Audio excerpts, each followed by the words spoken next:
Parce qu'un dessin vaut mieux qu'un long discours, nous ferons le contraire avec l'émission Dessine-moi sur le développement personnel. S'il vous plaît, dessine-moi.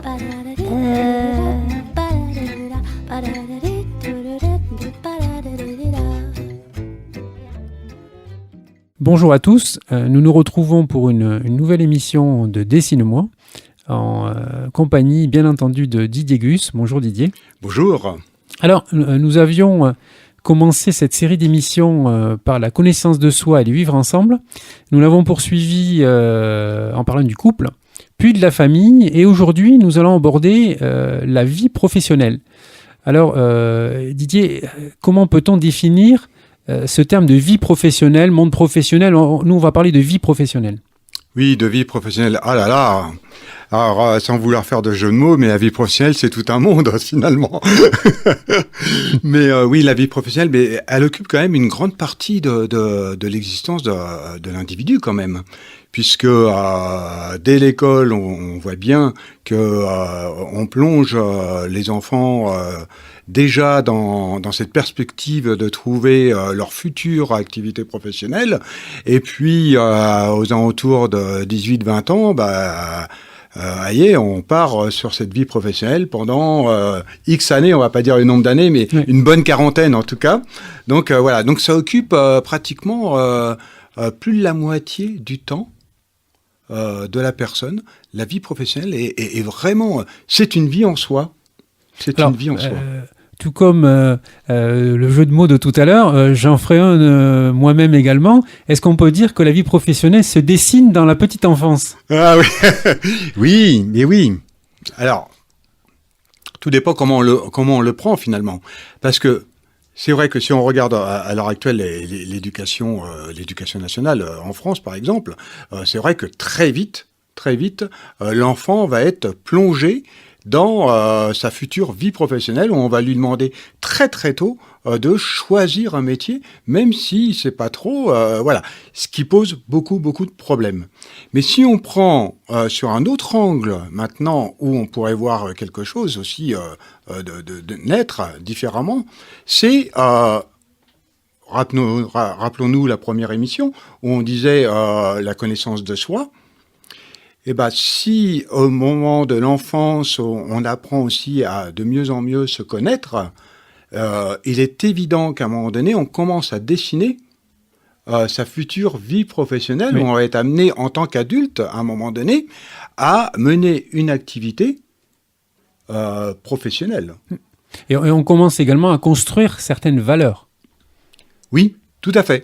Tout à fait. Chacun va construire ses propres valeurs, va se forger tout au long de sa vie. Voilà. Donc ça commence à l'école où il va apprendre certaines choses. À partir de ce qu'il va apprendre, il va lui-même identifier ses propres valeurs, voilà, qui ne seront pas les mêmes que ceux du copain ou de la copine.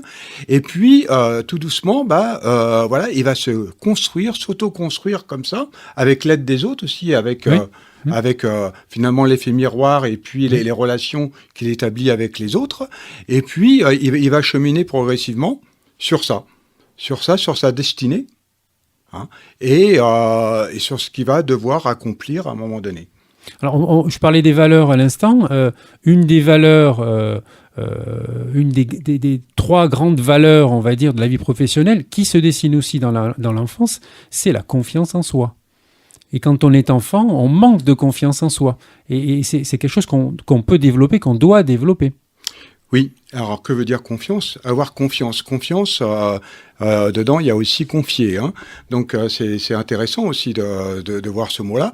Avoir confiance, c'est, à un moment donné, enlever les peurs, enlever les craintes, enlever aussi le fait d'aller vers l'inconnu. C'est ça, hein, avoir confiance en soi, c'est aussi trouver un équilibre en soi, et puis, à un moment donné, voilà qui je suis. Et plus on va amener l'enfant à qui je suis, et plus il va être en confiance en lui, et donc pouvoir s'ouvrir vers l'avenir. Tout à fait. Voilà. Donc ça, c'est important. Et également dans la vie professionnelle, puisqu'on aborde la vie professionnelle, plus l'enfant va avoir confiance en lui, adolescent, il va avoir aussi confiance en lui, plus il va pouvoir aborder la vie professionnelle aussi en confiance. Ça, c'est intéressant. Ça veut dire aussi que s'il est en confiance, il va aussi s'ouvrir à ce que le monde lui apporte, Oui. à un moment donné, lui ouvre, et lui va être amené, cette personne-là, cet individu va être amené à faire des choix. Oui. Voilà, à faire des choix dans sa vie et de dire, c'est ça que je veux ou c'est ça que je veux pas. Et il va être aussi amené à puiser certaines valeurs chez d'autres, en écoutant, en se confiant ou en écoutant des conseils qu'on peut lui donner. Puisque ce qui est compliqué quand on est enfant, c'est on refuse l'échec. Alors que finalement, on s'aperçoit, quand on est plus grand, que l'échec nourrit certaines valeurs, dont la confiance en soi. Oui. L'échec, en fait, c'est pas un échec. Oui. L'échec, c'est positif. C'est positif à condition que... De l'analyser. Voilà, à condition de le transformer, à condition de le prendre et de le métamorphoser en quelque chose de positif. Voilà. Et donc, ce que je dis souvent, c'est que finalement, toutes ces expériences, c'est ce qui nous amène à grandir. Oui. À grandir vers cette liberté qui est vraiment, qu'on soit enfant, adolescent, et encore plus adulte, j'ai envie de dire, puisque c'est vers la quarantaine à peu près, vers les 40 ans, qu'on vraiment, on peut vraiment devenir un être adulte et tendre vers cette liberté. Eh ben, c'est ça. Mais s'il n'y a pas la confiance, on peut pas aller vers cette liberté du coup. Oui. Voilà. Donc, alors, il est vrai que de fait, comment on acquiert tout ça ? On l'acquiert aussi par des rencontres. On l'acquiert par des relations à autrui, par ce que l'autre nous amène, par l'effet miroir de ce que ça nous procure, par les valeurs, comme tu disais, les valeurs que finalement on va pouvoir aussi se façonner. Capter, oui. Voilà. Et puis, du coup, petit à petit, voilà, l'enfant, l'adolescent, l'adulte devient adulte et il façonne son identité, son individualité, ce qui fait un être unique, voilà, et qui va se retrouver dans cette vie professionnelle en tant qu'être unique. Et c'est là que c'est intéressant de dire, qu'est-ce que j'ai à faire finalement ? Qu'est-ce que j'ai à faire professionnellement ? Quelle activité ? C'est pas qu'est-ce que j'aimerais faire. Hein ? Et j'insiste bien, j'aimerais faire, mais pourquoi je suis sur cette terre ? Qu'est-ce que j'ai à faire ? Ce qui est vraiment différent. Ah, c'est différent. Oui. Voilà, c'est différent dans les deux, entre ce que j'aime, là on est dans l'égocentrisme, finalement, voilà, puisqu'on reste juste, c'est que pour moi, alors que qu'est-ce que j'ai à faire sur cette terre ? Là, on se tourne vers l'autre, on est vers le socius, donc on développe ses compétences, ses connaissances, ses capacités vers l'autre.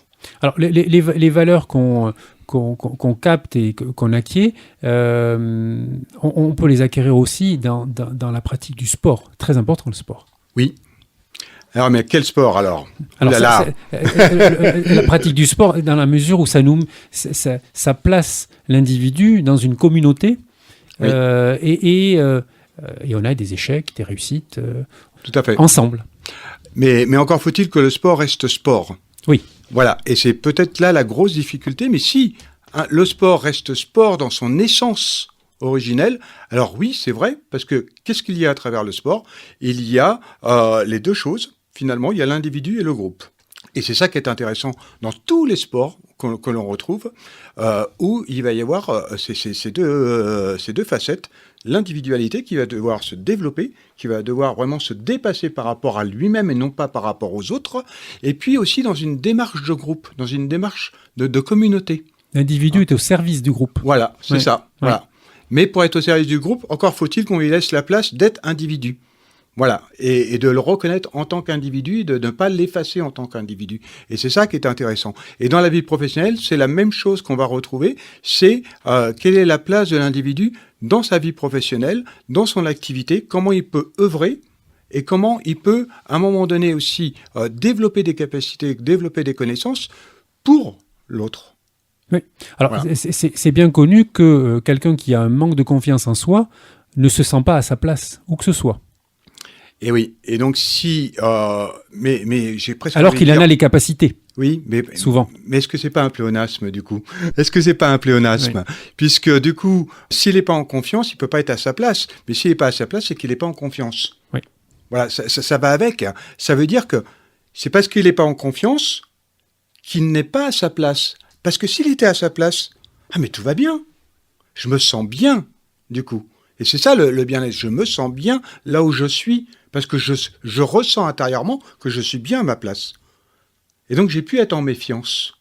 Et je reçois facilement l'effet miroir des autres, Et bien sûr, plus facilement. non seulement sans je crainte. reçois plus facilement, et ça me nourrit encore plus. Oui. Et ça me nourrit encore plus. Donc ça, c'est très intéressant. Mais si, évidemment, il est en méfiance, c'est que quelque chose ne va pas, quelque chose n'est pas à sa place. Et je reprendrai une formule, on parle souvent de bien et de mal. Mais moi, je dis souvent que... finalement, le mal, c'est un bien qui n'est pas à sa place. Oui. Voilà. Oui. Voilà. Donc, et ben là, c'est la même chose. La méfiance, c'est la confiance qui n'est pas bien située, qui n'est pas bien équilibrée, là, dans son être. Et donc, du coup, eh ben, ils se sentent déstabilisés. Donc, il faut permettre à ces individus, finalement, de pouvoir se recentrer sur eux-mêmes et de dire, elle est où ta place ? C'est le problème du monde économique à l'heure actuelle, où justement, on n'est plus dans tout ça.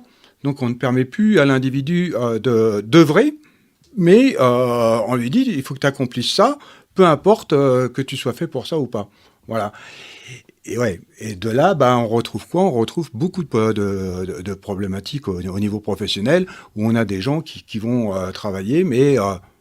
sans engouement, sans envie, sans rien du tout, voilà, méfiant du coup, méfiant, voilà, déstabilisés, révoltés, en colère, parce qu'ils ne sont pas à leur juste place. Et par la même occasion, il pollue le collectif, quelque part. Bien sûr. Oui, non, mais il le pollue, et c'est un mot qui est juste, hein, faut pas le... Il faut le prendre faut pas poser de jugement sur ce mot-là. La pollution, ça veut dire quoi ? Ça veut dire que ça empêche... Parasite. Oui, c'est un parasite, exactement. Parasite. Voilà, c'est ça, c'est le parasite qui empêche d'aller vers la lumière, du coup. Donc, on pourrait avoir un état sain, donc on pourrait dire avoir finalement un groupe sain qui œuvre sainement, et du coup, cette personne qui est là pour X raisons, alors que c'est pas sa place, vient polluer c'est le maillon faible. Hein, oui, mais en même temps, c'est aussi l'effet miroir. Oui. C'est aussi l'effet miroir qu'il y a quelque chose qui ne va pas. Et qu'il faut donc trouver la solution pour que le groupe, chaque individu qui représente le groupe, trouve chacun sa juste place, et ce pourquoi il doit être là, et que celui qui n'a pas à être là n'y soit pas, et qu'on l'accompagne pour lui permettre de trouver sa bonne place. Sa bonne place, ouais, voilà, c'est ça. Alors, je voudrais juste, en quelques instants, qu'on fasse, Didier, une parenthèse. On dit souvent, il faut lister ses qualités, ses faiblesses, les transformer en force. Oui. C'est la base de tout, ça. Oui, tout à fait. Voilà, c'est ce qu'on disait un petit peu tout à l'heure. Hein. Finalement, transformer quelque chose, là on parle de faiblesse et de qualité, mais ça fait partie de tout être humain. Ou défauts, voilà. Mais le mot faiblesse n'est pas... on se sent faible. Hein, si on a la grippe, on est un peu faible. Oui. Alors après, qu'est-ce qu'on fait pour sortir de la grippe ? Eh ben, on prend des médicaments, peu importe lesquels, pour justement retrouver la vitalité. Alors, donc, de la même façon, oui, mais tu nous tends la perche, mais c'est aussi la confiance en soi. Quelqu'un qui a confiance en soi et qui attrape la grippe va se soigner beaucoup plus rapidement que quelqu'un qui n'a pas confiance en soi et qui va développer la grippe pendant des jours et des jours. Oui. Et se morfondre. Exactement, se morfondre. Alors là, il y a et la confiance et les forces de volonté. C'est-à-dire les forces d'agir à un moment donné, où dans notre corps, on a cette grippe-là, soit on se laisse abattre comme ça et tout, et donc on se laisse dépasser par cette grippe, ou alors, au contraire, on réagit. Donc, on agit de nouveau, et puis, à partir de ça, on prend ce qu'il faut prendre, et puis, cette grippe, on va la transformer en quelque chose de positif parce qu'on va en sortir et donc on va en sortir plus fort du coup.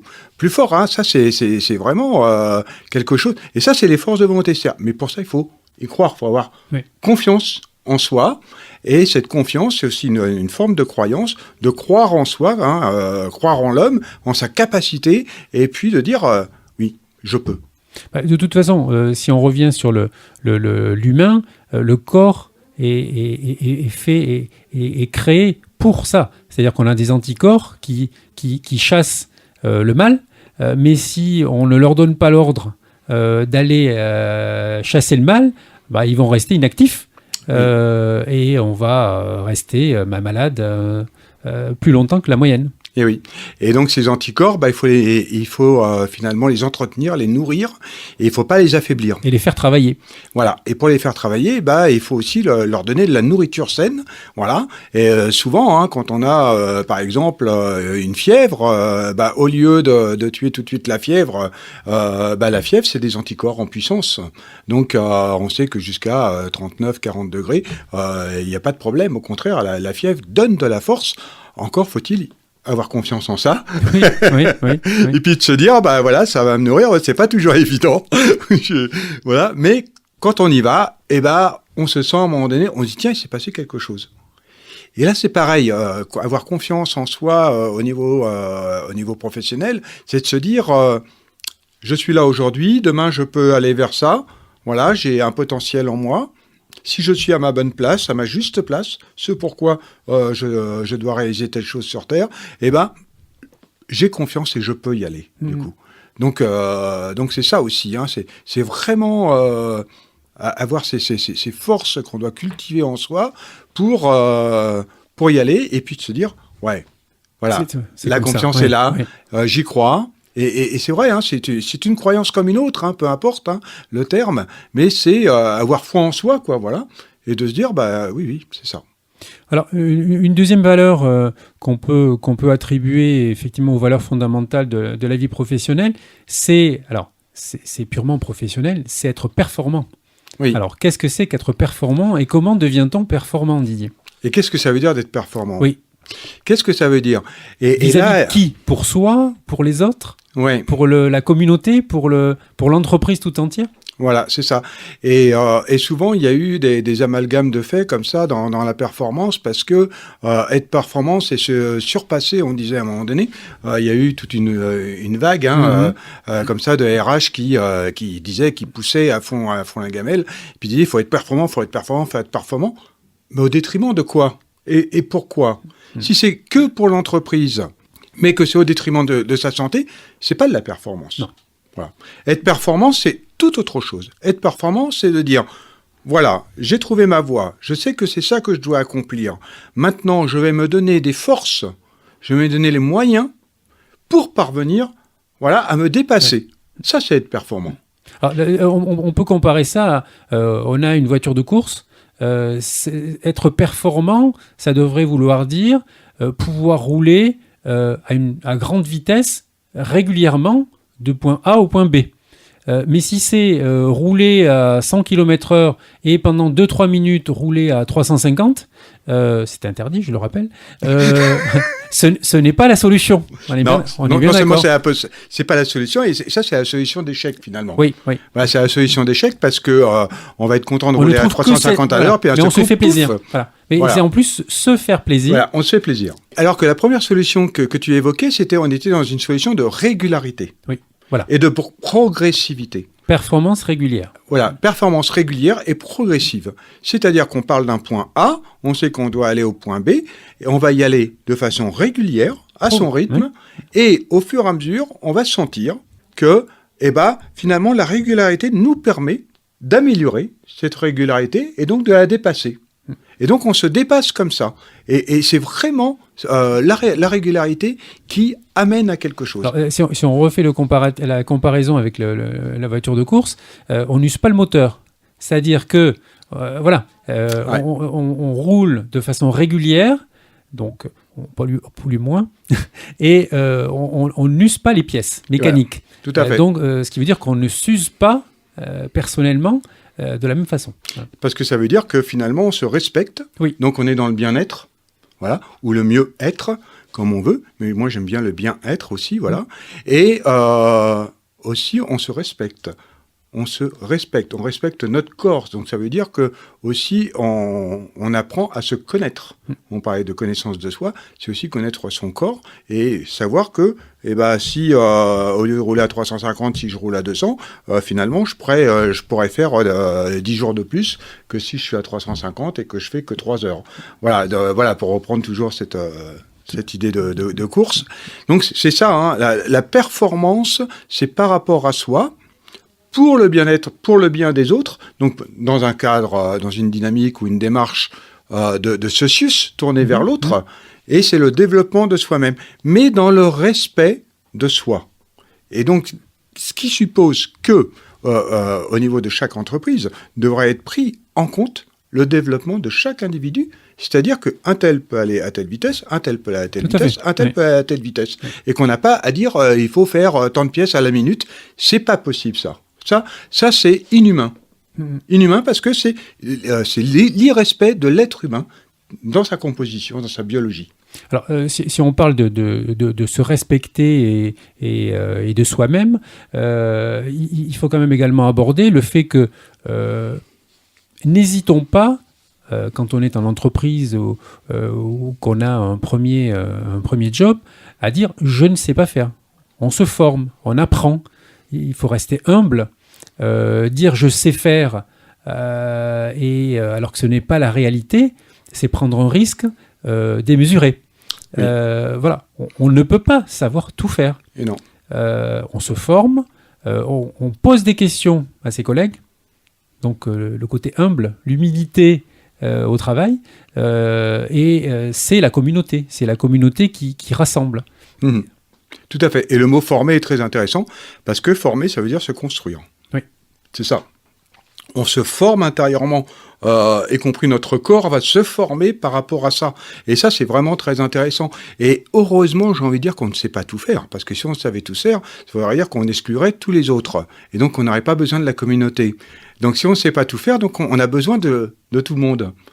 Voilà. Donc, et que chacun a son propre rôle à jouer. Et c'est ensemble qu'on doit pouvoir le réaliser. Voilà. Donc, oui, oser dire, je ne sais pas tout faire, c'est d'abord se respecter. C'est une qualité. C'est une véritable qualité. Tout à fait. C'est la liberté. Oui. C'est conduire vers la liberté, c'est-à-dire, je me reconnais, voilà ce que je sais faire, voilà ce que je ne sais pas faire, voilà ce pourquoi je suis là, voilà, et puis c'est tout. Voilà, tout simplement. Et de la même façon, on reprend notre image de la voiture de course. On a trois collaborateurs. Le premier va aller du point A au point B en passant par un point C, le deuxième par un point D, le troisième par un point E. Ce n'est pas pour autant que 2 des 3 n'ont pas la bonne solution. Chacun a sa méthode. Exactement. À l'arrivée, on arrive au même résultat, mais par des méthodes différentes. Et oui, ça s'appelle quoi ? Ça s'appelle la diversité humaine. Voilà. Plus rapidement ou pas. Si on reparle effectivement de côté vitesse. Plus rapidement ou pas. Performance ou pas. Voilà, suivant la performance de chacun, suivant les capacités de chacun, suivant les possibilités de chacun. Voilà, et c'est tout ça qu'il faut prendre en compte finalement dans la vie professionnelle. Et là, on est vraiment dans la pureté de l'être humain. Voilà, dans la reconnaissance de l'être humain et dans sa possibilité de se développer pour le bien des autres aussi, pour lui et pour les autres. Alors là, je souhaiterais d'idée qu'on aborde une autre valeur dont on parle moins, c'est le sens de l'engagement. Le sens de l'engagement, c'est-à-dire travailler comme si on travaillait pour soi-même, pour sa propre entreprise. Et ça, on revient à ce qu'on disait à l'instant, ça ne peut venir que de gens qui ont un esprit ouvert et qui n'ont pas ce côté performant grande vitesse, mais qui par contre ont ce côté avancé, régulière, avec la performance au bout. Mais l'engagement, c'est un mot qu'on emploie de moins en moins, c'est vrai, parce que finalement, il engage, comme dit l'autre, il engage à beaucoup de choses. Ça veut dire quoi, s'engager ? S'engager, c'est d'abord ne pas être dans cette dualité constante qu'on a par exemple en France, pour rester en France, mais dans d'autres pays aussi, au niveau de la vie professionnelle, où on va être en dualité entre le patron et l'ouvrier. Et donc à partir de là, c'est vrai que l'engagement, il devient difficile, parce qu'on ne sait pas pourquoi. Parce qu'on a l'impression d'être exploité, à tort ou à raison, peu importe. Mais il y a un tas d'éléments qui font que, dans le fonctionnement même de l'entreprise, il y a des choses qui ne vont plus. Que cette valeur ne peut pas s'exprimer. Exactement, à sa juste place. L'engagement, c'est, voilà, moi je m'engage, j'ai décidé de venir aujourd'hui, de faire telle activité, et donc je viens en conscience, et je viens en liberté, mais en responsabilité aussi. Voilà, on m'a confié cette tâche-là et je m'engage à l'accomplir. Voilà, c'est un accomplissement.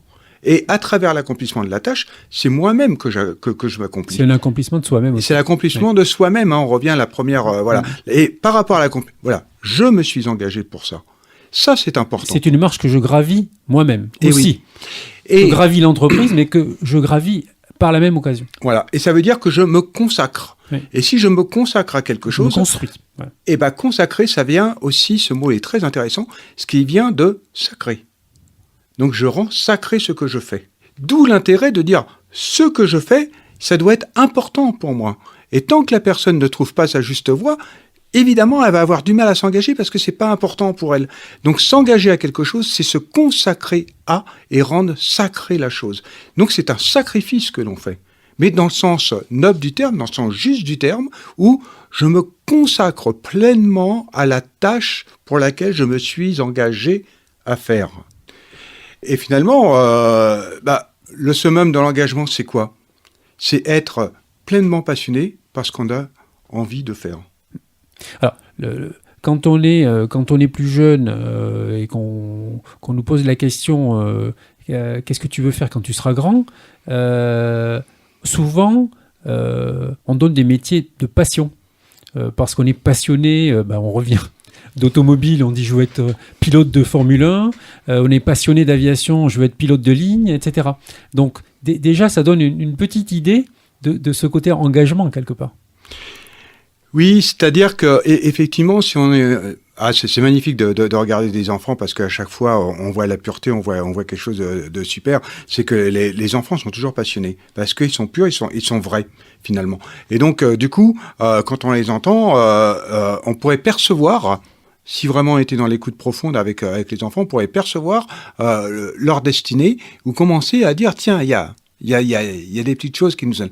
Malheureusement, qu'est-ce qui se passe ? C'est que très souvent, on enferme les personnes sur quelques métiers par rapport à des besoins économiques et non pas par rapport à des besoins sociaux. C'est une grave erreur, du coup.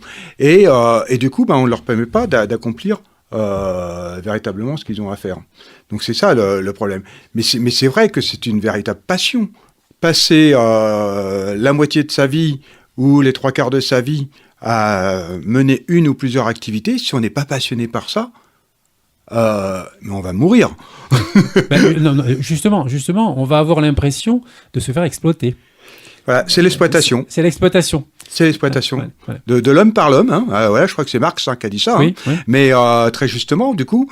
même si lui aussi a pas mal exploité, mais c'est vraiment l'exploitation, c'est-à-dire que quand les gens... Et je me répète, mais quand les gens ne sont pas à leur juste place, oui, on peut parler d'exploitation. Voilà. On exploite les personnes pour autre chose. Voilà. Pour de l'égoïsme. Oui. Voilà. Donc, quand un patron, finalement, crée une boîte uniquement dans un but économique, qu'il embauche des personnes et que ces personnes-là ne sont pas à leur juste place et qu'on ne leur permette pas d'exploiter leur potentiel, de développer, de s'épanouir oui. Et tout, c'est de l'exploitation. Je crois qu'à un moment, ça s'appelait de l'esclavagisme. Oui. Et voilà, c'est ce qu'on appelle, nous, maintenant, l'esclavagisme moderne. Alors, Didier, on arrive au terme de cette émission. Donc, on a fait un grand tour d'horizon de ce qu'on a appelé la vie professionnelle, mais qui est un véritable monde professionnel. Ouais. Donc, nous allons nous retrouver très prochainement pour une nouvelle émission de la série Dessine-moi et où on parlera de la société. Tout à fait, voilà. Grande perspective. Grande perspective aussi. Mais voilà, on n'en dit pas plus. On vous donne rendez-vous à la prochaine fois. Voilà. À très bientôt, Didier. À très bientôt. À très bientôt à tous. Au revoir. Bonne journée, au revoir. Parce qu'un dessin vaut mieux qu'un long discours, nous ferons le contraire avec l'émission Dessine-moi sur le développement personnel. S'il vous plaît. Dessine-moi. C'était l'émission Dessine-moi.